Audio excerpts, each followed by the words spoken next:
introduce our guest.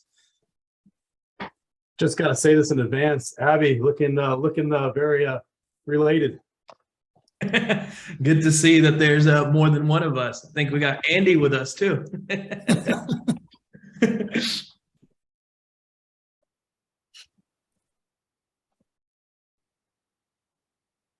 Oh, Colin, I don't know how I missed you. You got a little beard as well.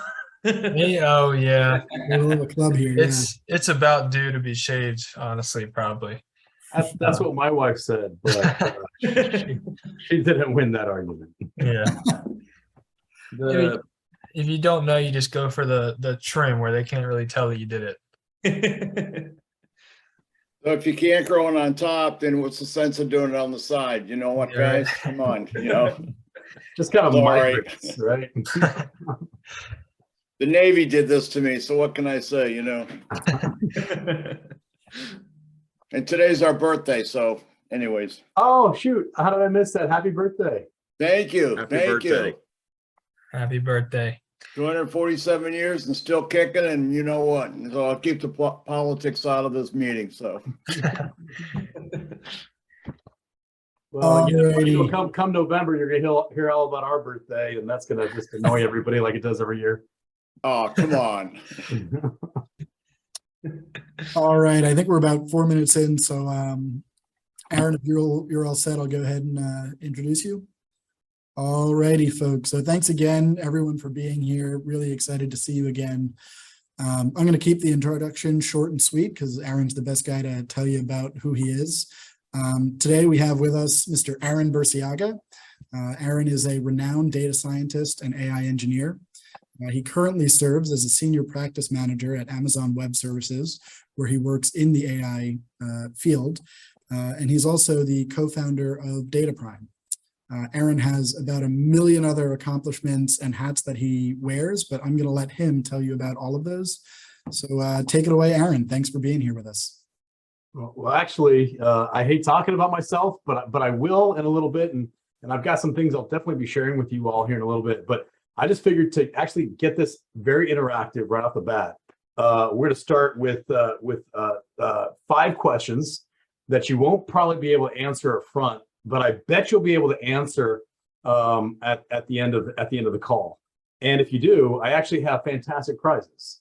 So you'll be able to choose, door number 1, door number 2, door number 3, door number 4, and they'll be delivered to you. So I can tell we've got a lot of old men like myself on the call. If we've got any younger folks, I know Abby looks like he's the youngest guy on the call. Maybe Connor. If you got any younger folks, you can come on camera and I can see you. It's just going to make this all the more present. When I did this last time with Connor, we actually got out and we were doing push-ups as a whole group.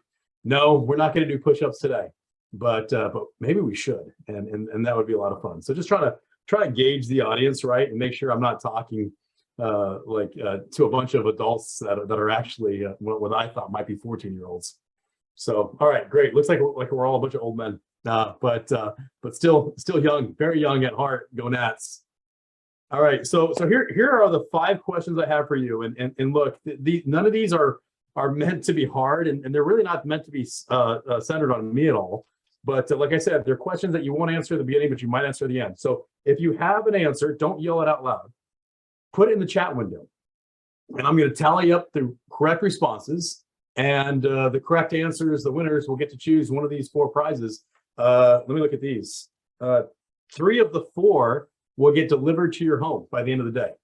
And then one of them is something else. So you'll find out what they are. So question number 1, for all of you eagle-eyed viewers out there, what branch of military service was I in?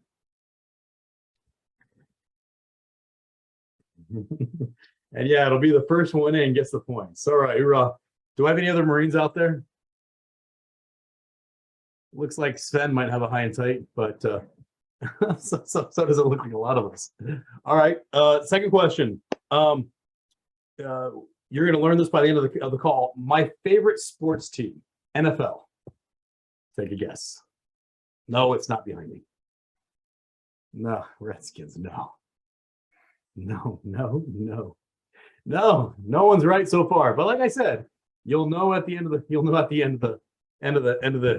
and we'll get the right answers tallied up. No one's got it. It's a very hard one. It's a deep cut. Number 3, where did I go to college? Yeah, so Kano's got a point and Richard's got a point. Let me write these down so I'm not Richard and Kano. All right. All right, so it's 1-1. 4th question.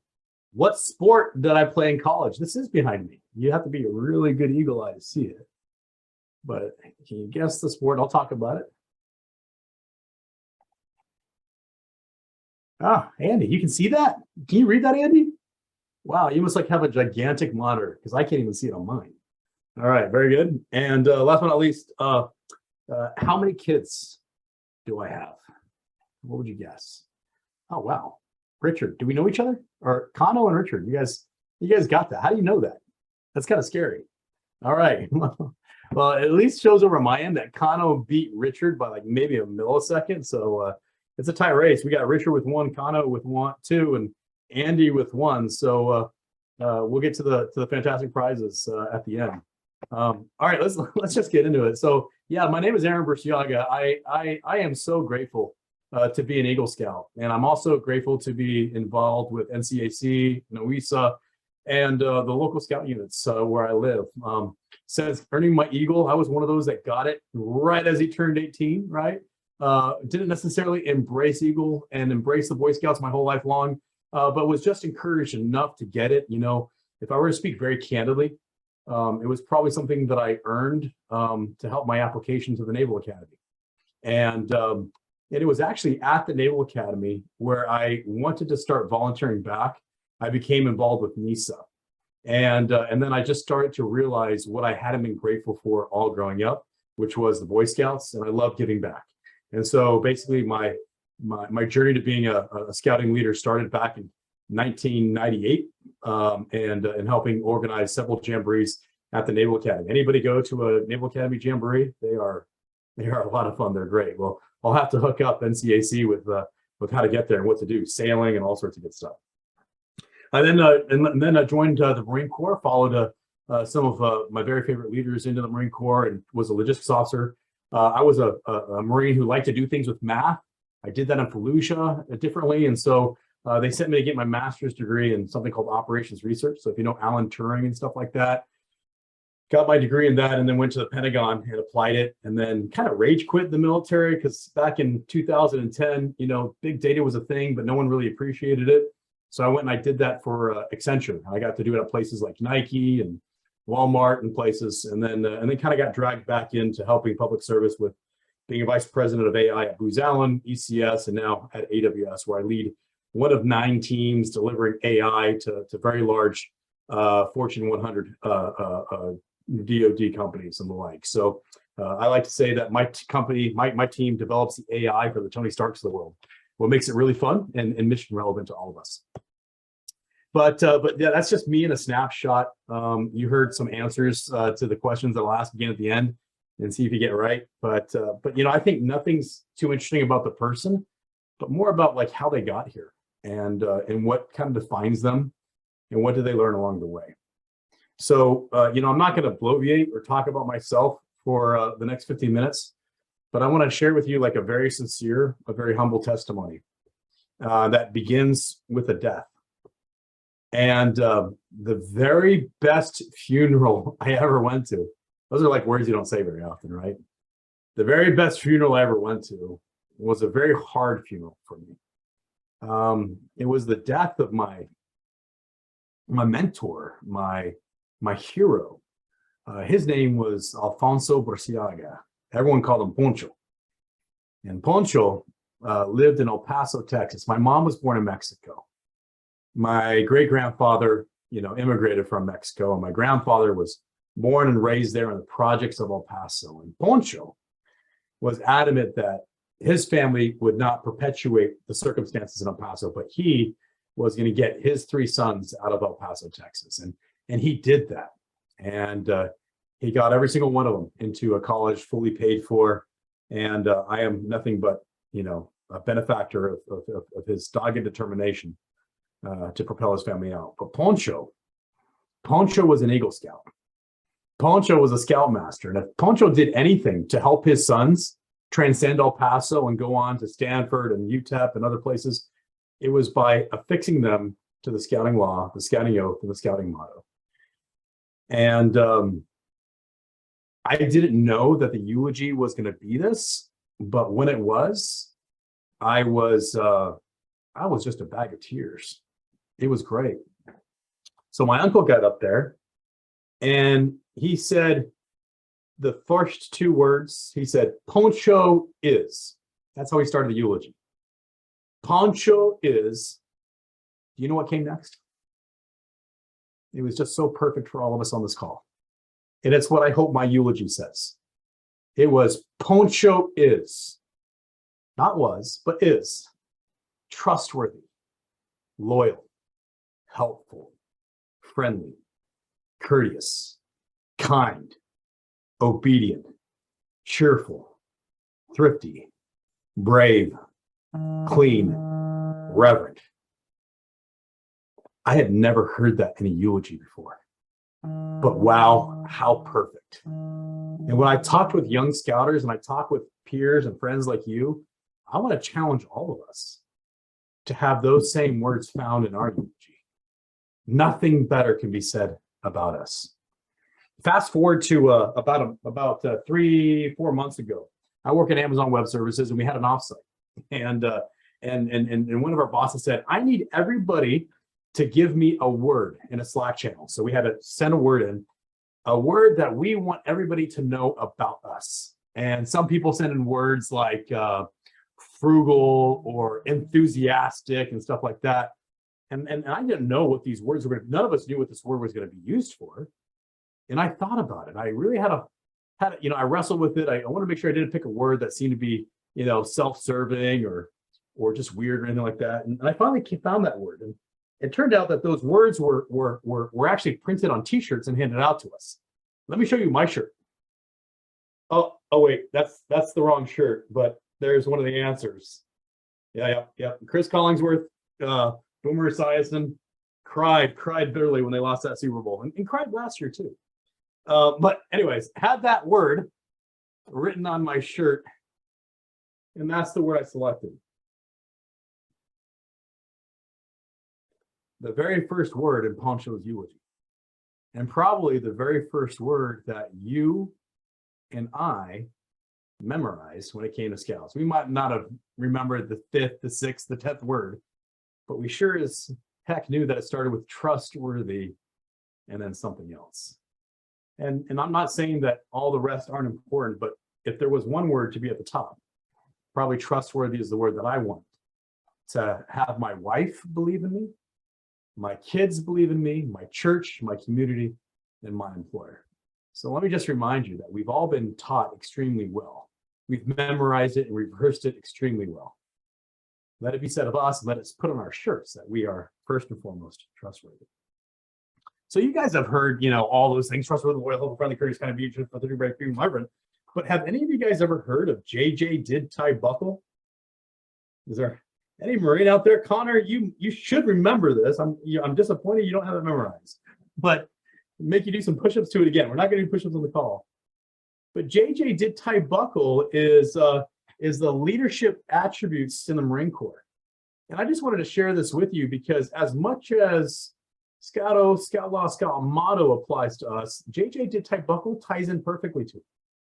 And I had a great hero, just like Poncho was my hero in scouting and my hero in life.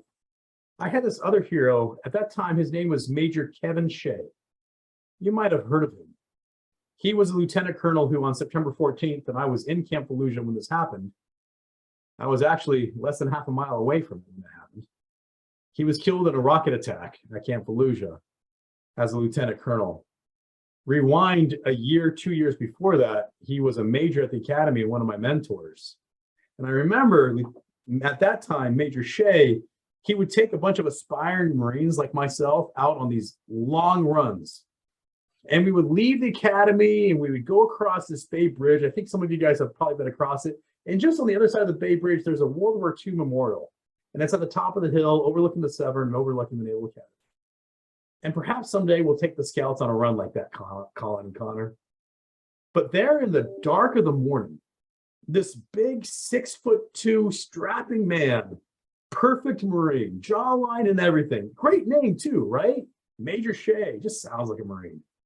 He would drop down onto his hands and on his feet, and he would say aloud, JJ did tie buckle. And with every press, we would repeat after him, almost like we were saying, down, trustworthy, down, loyal, down, helpful.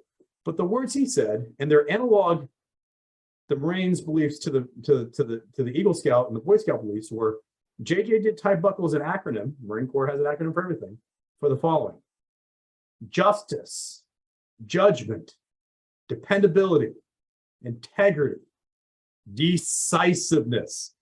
And he would say it just like that, so that's why I have to say it. So we're pushing it. He said, decisiveness, tact,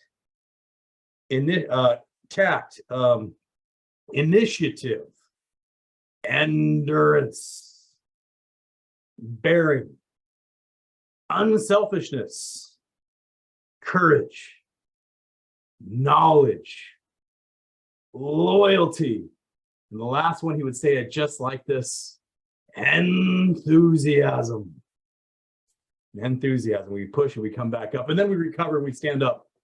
And I'll tell you what, seeing a perfect Marine push and represent and say those values aloud with me was so inspiring. I followed him and other good men like him into the Corps.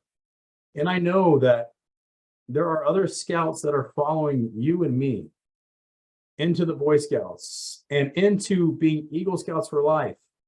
And by us living JJ did tie buckle, and by us living the Scout Oath, Scout motto, and Scout law perfectly.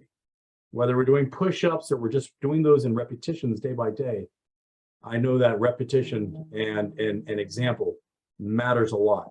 And it is exactly why I followed Shea into the Marine Corps.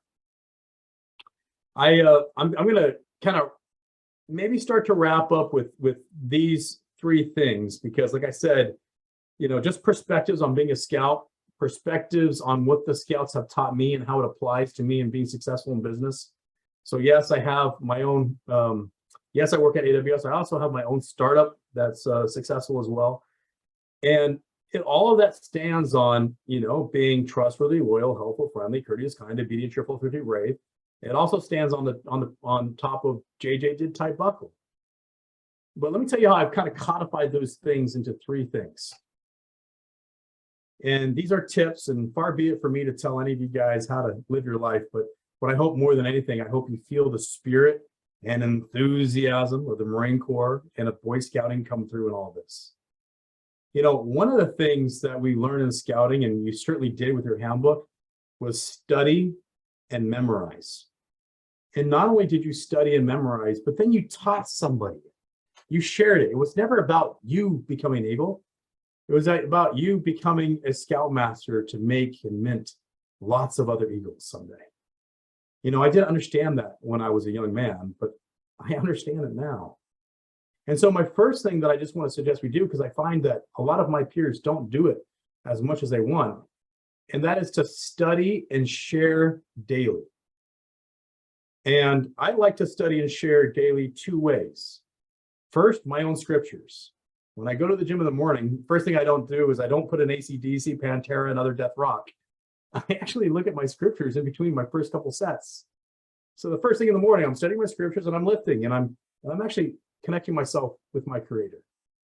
So whatever your scriptures are, your poetry, your belief, whatever, I suggest that you base yourself in that daily, and you just don't highlight something and share it with yourself, but that you share it with your kids, your mentees, or where have you. I teach a seminary in the morning, so I share it with my seminary class, but I also share that scripture insight with my daughters. And I love how they like it. I love how they know that if anything, their dad was in the scriptures first thing in the morning, you shared it with them. You know, I've been doing that for about 5 years, and I can just dream of the day when my daughters leave the house, they remark on it at their wedding. The other way in which I study and share daily is I read books. I don't think we all read as much as we should, but I read daily, and I try to find good insights that I share with my professional community. And by having done so, I've been able to be published in Forbes. I've been able to be elected to be the chair of boards and other things like that. Not because of what's between my ears, but because of what's gone from my head, through my heart, and out through my fingertips. What I've created and what I've written. And so that's why the study is important, but the share is so much more important. And so I like to be pretty diverse. And I went to my bookshelf, I pulled off some books that I liked recently. This one, Weapons of Math Destruction, is something that kind of applies to what I do in OR and analytics. Sean Carroll, if you ever want a deep read and a mind trip, this guy, Something Deeply Hidden, talks a lot about quantum worlds, entanglement, string theory, space-time. So I like to kind of stretch my brain and go out in the ether with Sean. Atomic Habits by James Clear. I like those self-help type books, right? Great book there. And then I never thought I would read anything by Elizabeth Gilbert, but Big Magic, my gosh. Excellent book that just talks about accepting, embracing, and driving your own creativity. And so I share these with you because these are I got books all over my floor. It's kind of embarrassing, the hoarder. But studying not just your scriptures, but then professional and developmental books and sharing daily, I swear, is God's truth to success in life. And so I hope you and I can not only be applying it, but you and I are telling all scouts about this, that it's not just enough to share, to earn a merit badge and to share that merit badge, but to do it all your life long. The second thing I wanted to share that I really think has been a habit that I was challenged to and helps me out a lot. And you'll see that this is a well-worn Ziploc bag because it goes into my backpack every single time I go on a trip. And inside this bag, there are envelopes, there are cards, and there are stamps. Getting to them, it's a small bag. There are stamps, there we go. And the reason for this is, I don't know if you guys have ever read The Go-Giver or Giftology, great books as well. But in those books years ago, I was challenged to write a thank you note every single day, every single day, every single day. And I'll tell you what, sometimes it feels like there's nothing I'm thankful I'm sorry, I'm always thankful. Sometimes it feels like there's not somebody I can write a thank you note to.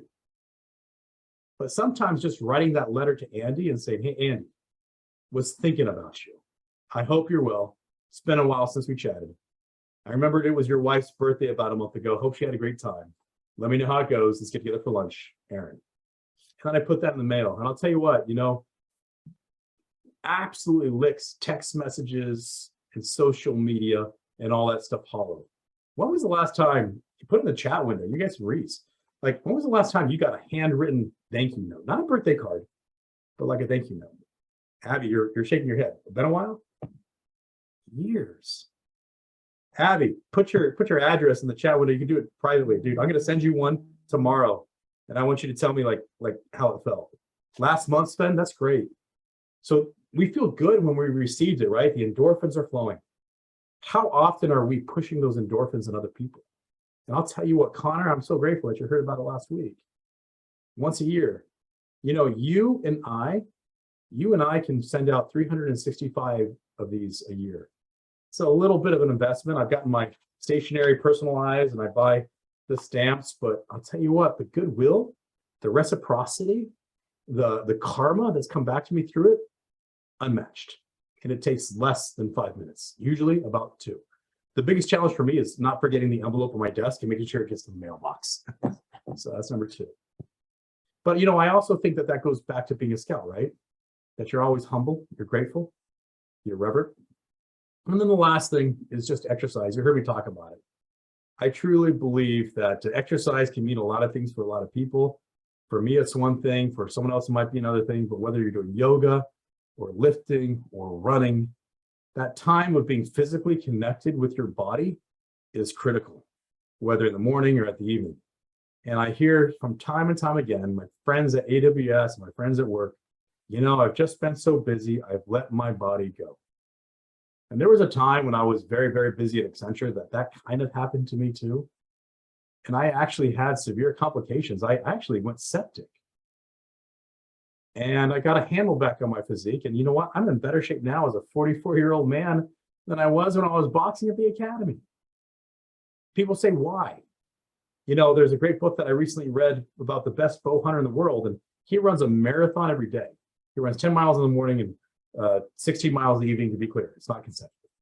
They ask, why do you run? Why do you exercise so much? He said, so I can be the best bow hunter in the world. Why do I exercise? So I can be the best data scientist. So I can be the best dad. So I can be the best scout. My coworkers, my wife, my kids, my scouts, they look at me differently when I'm physically fit, mentally awake, and morally straight. So again, my 3 tips that I just kind of want to recap. And again, far be it for me to tell anybody that's successful in their own right. But what I found to be successful is, number 1, study and share daily. It's how we learn and are educated. Number 2, write a thank you note daily. It's how we are humble and we show gratitude. And number 3, exercise daily. It's how we stay physically strong and mentally awake.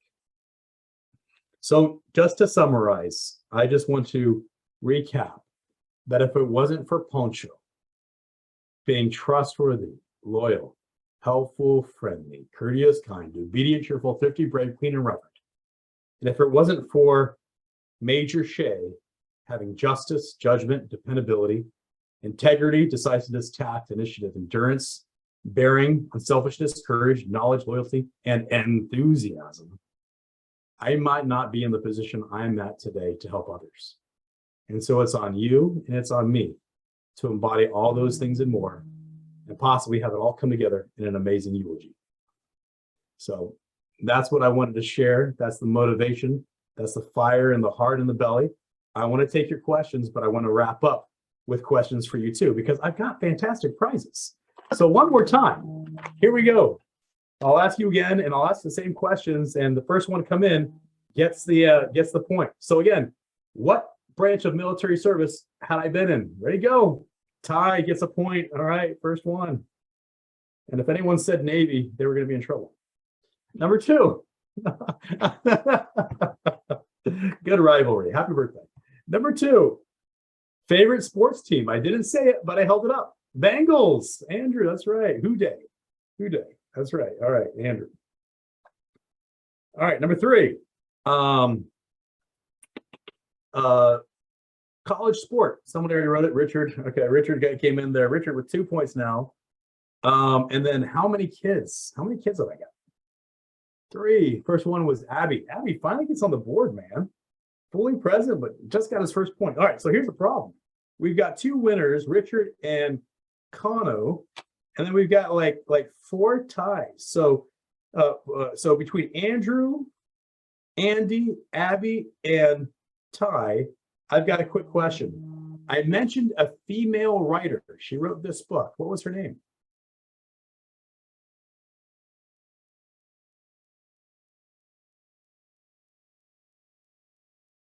Quickly, put it in the window. It's getting closer. Who's got the best eyes? Andy. All right, Andy gets a point. All right, so Andy qualifies for the first prize. All right, so between Ty, Andrew, and Abby, I wrote about my favorite author on quantum entanglement and space-time. What was his name?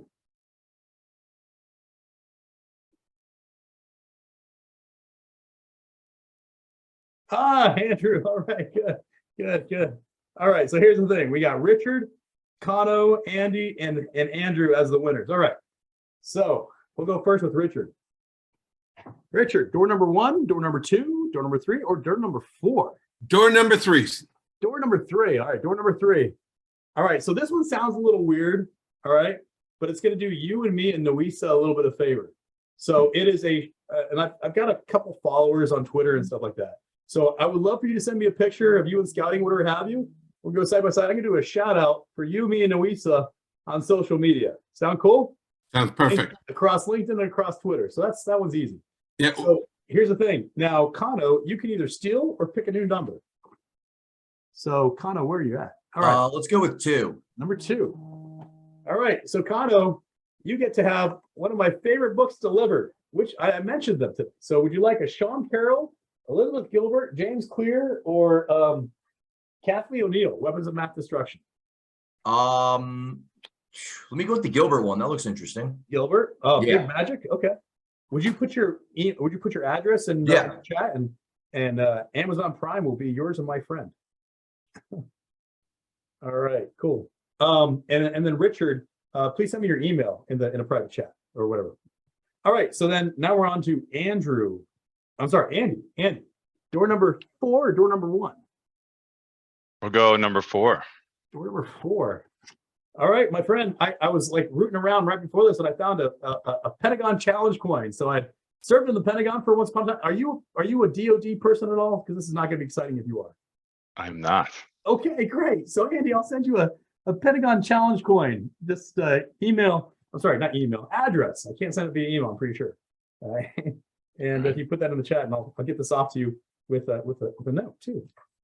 And so let's see, Andrew. That leaves you with door number 1.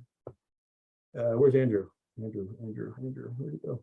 Dr. Andrew. There you go. Now, what kind of doctor are you? FP. What's that mean? Family practice? Oh, family practice. Okay, Family okay, practice. cool. All right. So I don't know if that means like that means you like strongly advise, but usually with a lot of scouts, when they win things like this, I like sending the scouts pizza. so I assume Domino's or Papa John's, you know, the kids always go crazy for door number 1. I know I'm dealing with a lot of adults. I didn't know who I was going to have on the call. So as long as your family practice isn't against pizza, drop your address in the chat, and Domino's will ring your doorbell tonight around 5 or 6. Hey guys, and that's kind of quirky. You know, I prepared for a lot of scouts. Instead, I got a lot of older scouts, which I think is fantastic.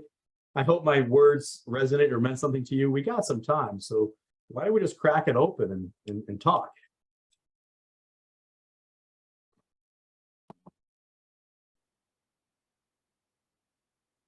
Andy's got the coolest Zoom button on the call.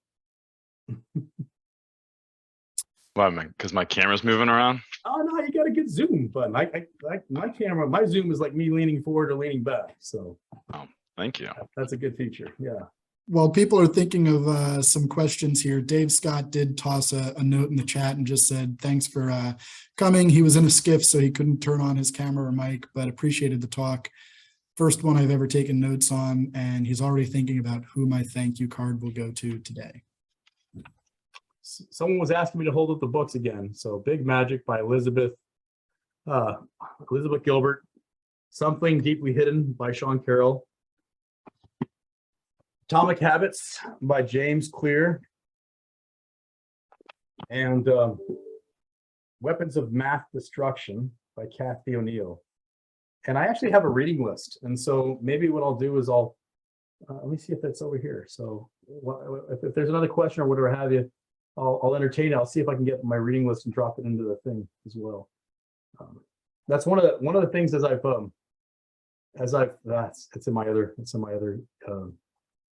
my other one. But one of the things I would just say is as I've compiled not every book I've ever read, but all the books I think are great. I've given these books out time and time again. I actually have a stack of the 10X rule over there. I give that out like copies of the Bible, right? And I give it to youth and find that that's really helpful and impressionable. So I think if you guys have your own reading lists and you share that, people are always up for a good book, or at least most people are. Ty. I just have a comment. I think it's really cool, the idea of sending notes out, one a day. People aren't grateful enough, including myself, just to be thankful for what I have, and right now I'm in job search mode. So one of the messages has been from people, just be grateful. And some of the other messages, make sure you exercise and stay in shape. And also when you network, make sure that you share, you learn and you share. You know what, Ty? I think so. I have a list of all my network and Christmas cards and everything like that. And I find that sometimes, like, I'll send a note to a family member or somebody that's on the Christmas card list. But then I also think about like a mentor or somebody I knew in the Marine Corps, I knew back at Accenture, and I'll write them out of the blue, and I'll actually go find their address. And that's surprising. And I think that is going to have some reciprocity on me. Like if I'm ever in the job search mode or I don't do it to like get something from it, but it makes it so much easier if in 2 months I say, hey, remember me? Could you write a referral, or could you provide feedback? It keeps that door open, right? So that's awesome. Yeah, no problem, Tyrell. I appreciate you being in the skiff. Thanks for what you do. Aaron, I loved your ideas around the notes. I actually just primed myself some blank postcards to start sending them out. I did that too. And actually, you know what's funny? I just want to prepare you for this. So I started off with blank note cards, and then I went to Vistaprint, and I actually have these note cards. And Abby, some of you will get them. I had them just like Aaron Burciaga written discreetly on the bottom, and then my address at the top. And it made it easier for me to get them out. And I actually had one person take a picture of me, picture of the card that I sent to him, and sent it back to me and said, "Who the heck has their own personalized stationery?" And I wrote back to them. I said, "I do, because I say thank you every day." And I think, you know, while that might have been a snarky comment from them at first, it was immediately a way for me to share what I think is a true and honest belief with them in a little bit of a slap back really, really fast. Right. And so I think, you know, Abby, start off with the blank note cards and then go next level. I mean, it's no more expensive. It really isn't. Yeah, which kind of leads me to a question I had.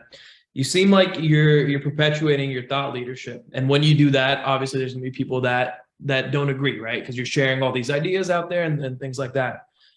Have you noticed that being an Eagle Scout and having the mentorship you've had in the Marines, has that shaped that in any way? Yeah, actually, I'm glad you asked that. So just 2 weeks ago, I was in Miami, and I've been helping stand up a new AI center at Miami-Dade, and there's a term that I've been using a lot to get people excited in developing new AI careers and having it accessible to everyone. And that term is blue collar AI. And I had this executive from IBM came over and said, "Whoever coined that term, and how do we get them to stop talking about it?" I said, "Actually, that was me." And we started like talking about it and debating a little bit. And I didn't shut her down. And my point wasn't to not hear out, but actually hear it. And I actually offered to her, I said, "Why don't you and I write an op-ed together where we debate why I'm calling it this and why you think I shouldn't call it that?" And as we got through it, I said, "I actually think we actually agree. There's just a small little difference in nuance that you have versus what I have." And so the answer is yes. The answer is people have disagreed with me, but I think the je ne sais quoi that you and I learned through working in troops and councils has helped me not go immediately on the defensive, but then say, "Okay, well, I think I heard you say was, why don't we meet in the middle?" And then we kind of have that troop decision as to how we benefit the community better. So yeah, happened just last week. That's incredible. And if you're ever around the DMV, we got to get in an MMA ring sometime, spar. Oh, I stopped boxing a while. I can't count how many concussions I've had. Are you an MMA fighter? That's something else, man. I train occasionally. We usually say boxers have half a fight. So I box at 119, but these days I'm 170. It's different. I would never box at 170. Those guys are like 6'2". I'm fighting to be 5'6", guys.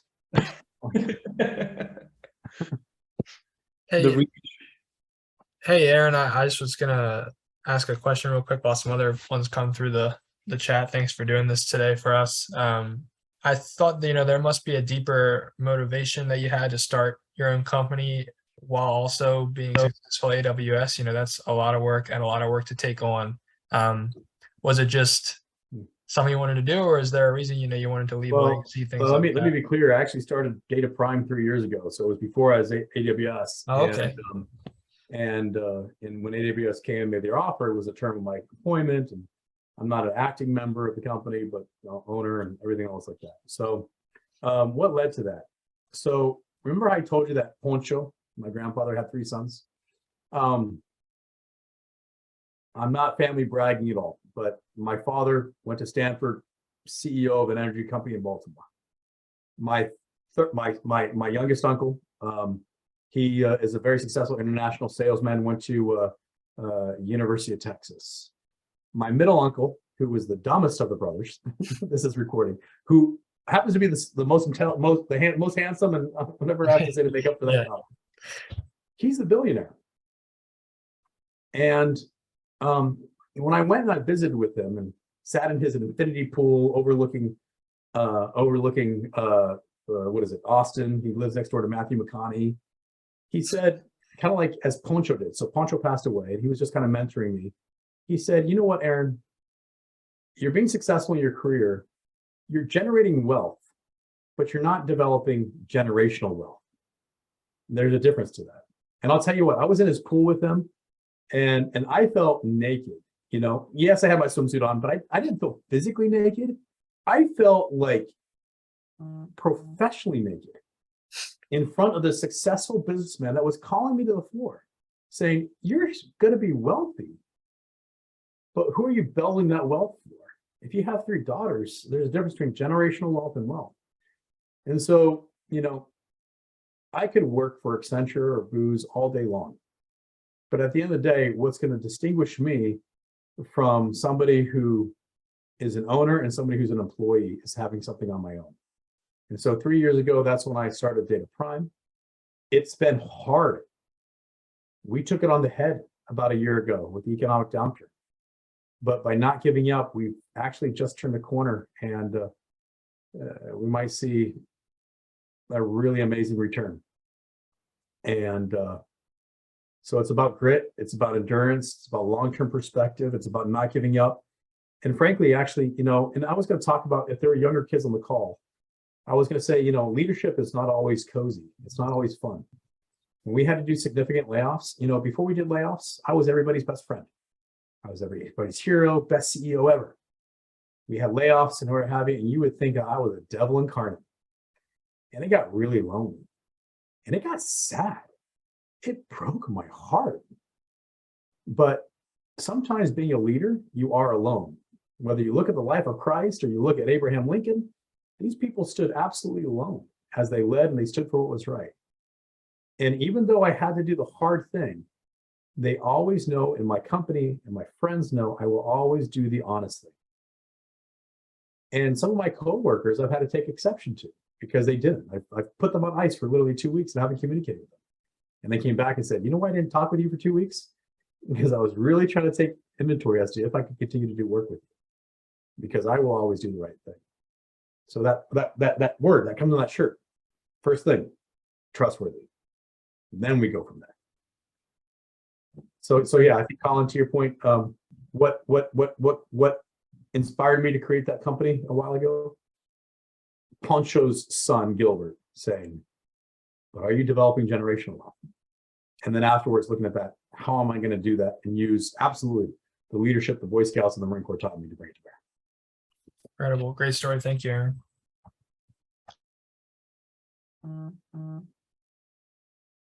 Guys, I'm so honored to be on a call with you guys. Like I think I could listen to you all day long, and I would love to. I'd love to grab lunch or anytime, anything, any other time. But please connect with me on LinkedIn, and I'll save the chat. Let me just make sure that I got the addresses from Richard, Kano, Andy, and Andrew. I think Richard, I needed your email address, and I'm sincere. If you got a scouting picture, what I want to do is like you scouting, me scouting side by side, and say, you know, NCAC bringing scouts and leaders together, and just put that out. Will do. Yeah. Well, guys, thank you. I'm going to go ahead and put my personal email and phone number in the chat. And if anybody feels like they need a thank you card, you can put your address in there too. I'll write you one. But Awesome. I want to just express to you a very sincere thank you for dialing in. And thank you to Colin. Thank you to Connor. Thank you to NESA and NCAC for making all this goodness happen. Well, thank you so much for joining us. And if anyone isn't able to capture that information, feel free to reach out to Colin or I, and we'll make sure that we get you hooked up with Aaron here. Yep. And again, hopefully, as a reminder, I hope we see you all on October 27th, 5:30 p.m., the boardroom in Arlington. We're going to put it out on LinkedIn, Facebook, social media. And of course, we're in the process of inviting all of our speakers. So far, probably 5-ish have said that they're going to be able to come. So if you enjoyed listening to any of the folks who have been on these calls in the past,